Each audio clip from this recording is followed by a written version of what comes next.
না।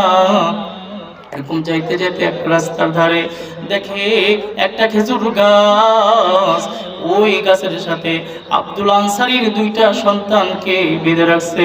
এর উম্মতের দল আল্লাহ নবী সাল্লাল্লাহু আলাইহি ওয়াসাল্লাম আব্দুল আনসারীর বাড়ি থেকে যায়।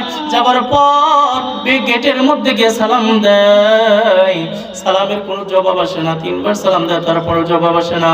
এর উম্মতের দল আল্লাহ নবী মানুষকে জানাইয়া দেয়, যদি কোনো একটা অপরিচিত মানুষের বাড়িতে যাও, সর্বপ্রথম গেটের থেকে তিনটা সালাম দিবা। যদি আওয়াজ আসে, যদি জবাব আসে, তাহলে গেটের মধ্যে যাবা, আর যদি আওয়াজ না আসে সঙ্গে সঙ্গে চলে যাবা। আল্লাহ নবী বুঝাইয়া দেয়। এই নবীর উম্মতের দল সরকার দো আলম নবী মুহাম্মদুর রাসূলুল্লাহ সাল্লাল্লাহু আলাইহি ওয়াসাল্লাম রওনা দিছে। এই মুহূর্তে আব্দুল আনসারী পিছন থেকে যায়।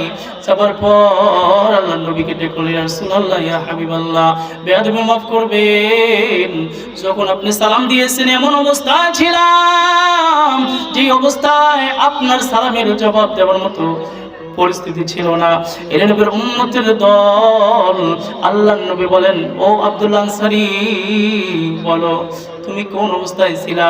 আল্লাহর নবীর জবাবে আব্দুল আনসারী বলেন, ইয়া রাসূলুল্লাহ, ইয়া হাবিবাল্লাহ, আমি এমন অবস্থায় ছিলাম, আমি একদম গরিব মানুষ, আমি আমার স্ত্রী একটা মাত্র কাপড় দ্বারা নামাজ আদায় করতাম। ইয়া রাসূলুল্লাহ, ইয়া হাবিবাল্লাহ, আমি মসজিদে নববীর মধ্যে নামাজ পড়তে যাইতাম, আর আমার স্ত্রীকে ওই গর্তের মধ্যে রেখে যাইতাম। এর নবীর উম্মতের দল আল্লাহর নবী সাল্লাল্লাহু আলাইহি ওয়াসাল্লাম বলেন, আমি যখন আব্দুল আনসারী বলেন, আমি যখন মসজিদ নববীর মধ্যে নামাজ পড়তে যাই, ওই ঘরের মধ্যে একটা গর্ত করা আছে, ওই গর্তের মধ্যে আমার স্ত্রীকে রেখে যাই। মসজিদ নববী থেকে নামাজ পড়ে এসে আসার পর আমি কাপড়টা আমার স্ত্রীকে দেই, আমার স্ত্রী নামাজ আদায় করে, আমি গর্তের মধ্যে উলঙ্গ অবস্থায় বসে থাকি। এর নবীর উম্মতের দল আল্লাহ নবী বলেন, ও আব্দুল আনসারী, চলো যাই তোমার গর্তটা দেখি, ঘরের মধ্যে কতটুকু গর্ত করছো। মুফাসসির কেরাম বলেন, আব্দুল আনসারী ঘরের মধ্যে এমন ভাবে গর্ত করেছে, আল্লাহ নবী সাল্লাল্লাহু আলাইহি ওয়াসাল্লাম গর্তের উপর থেকে নিচের দিকে তাকাইছে, কিছুই দেখা যায় না। এই নবীর উম্মতের দল আমার বলার উদ্দেশ্য এটা, আল্লাহ নবীর সাল্লাল্লাহু আলাইহি ওয়াসাল্লামের সাহাবী এত হতদরিদ্র, পরনে কোনো কাপড় নাই, একটা মাত্র কাপড়, ওই একটা কাপড় দিয়ে স্বামী স্ত্রীর মাঝে নামাজ প্রচলন করেছে, নামাজ পড়েছে। এই নবীর উম্মতের দল আজকে আমাদের ঘরের মাঝে শোকেস বোঝায়, আলমারি বোঝায় কাপড় থাকে, কিন্তু নামাজের কথা বললেও বলে, ভাই কাপড় ঠিক নাই, আমি নামাজ পড়তে পারবো না, আপনি মসজিদে চলে যান। এই নবীর উম্মতের দল আল্লাহ নবীর সাহাবী এত গরিব থাকার পরেও কিন্তু নামাজ বাদ দেয় নাই।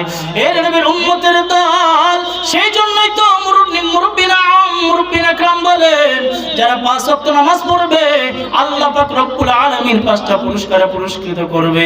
এর নবীর উম্মতের দল একটা পুরস্কার আল্লাহ পাক রব্বুল আলামিন, আল্লাহ পাক রব্বুল আলামিন ওই নামাজি ব্যক্তির রিজিকের অভাব আল্লাহ তাআলা হটায়া দেয়। সুবহানাল্লাহ কোন।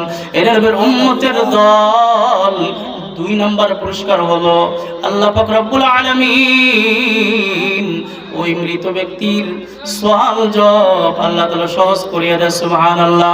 এর নবীর উম্মতের দল 3য় নাম্বার পুল সিরাতের রাস্তা আল্লাহ পাক রব্বুল আলামিন বিজলির আকারে পার করিয়া দেন। সুবহানাল্লাহ। আল্লাহ পাক রব্বুল আলামিন ডান হাতে আমলনামা দেন। সুবহানাল্লাহ। এর নবীর উম্মতের দল একজন মানুষের আমলনামা যদি বাম হাতে আসে, এই ব্যক্তি মানুষকে আমলনামা দেখাতে যাবে না।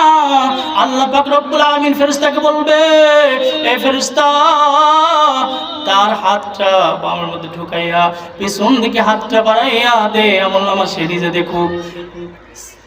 ফেরেশতারা বলবে ও আল্লাহ, গাড়টা তো সামন দিকে কেমনে দেখবে, চক্ষুটা তো সামন দিকে কেমনে দেখবে? আল্লাহ পাক রব্বুল আলামিন বলবেন ও ফেরেশতা যাও, ওই ব্যক্তির গাড়টা মোচড় দিয়া ঘুরাইয়া পিছনের দিকে দিয়া দে। এর নবীর উম্মতের দল যারা উলামা ডান হাতে থাকবে, এর নবীর উম্মতের দল সে বেহেশতের মধ্যে ঘুরবে আর আত্মীয় স্বজনকে দেখাবে। ও ভাই দেখো